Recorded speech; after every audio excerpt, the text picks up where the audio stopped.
তো বন্ধুরা দেখো এই আসনটা তৈরি করেছি। তো প্রথমে মুড়িটা এইভাবে মেরে নিয়েছি একটু একটু করে, তারপরে যে চারটা এরকম চেন মতন তারপর পরপর বসিয়ে নিয়েছি। তো বন্ধুরা পুরো ভিডিওটা দেখতে থাকো, তো আমি বসিয়ে দেখাচ্ছি।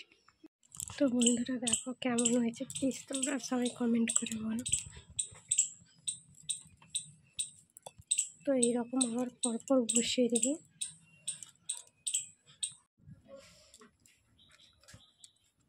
তো বন্ধুরা হরে কৃষ্ণ, রাধে রাধে।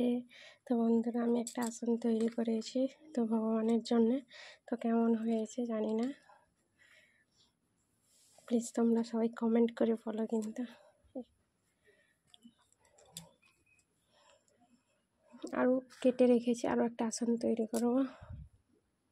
তো আজকে নতুন টাটা, রাধে রাধে।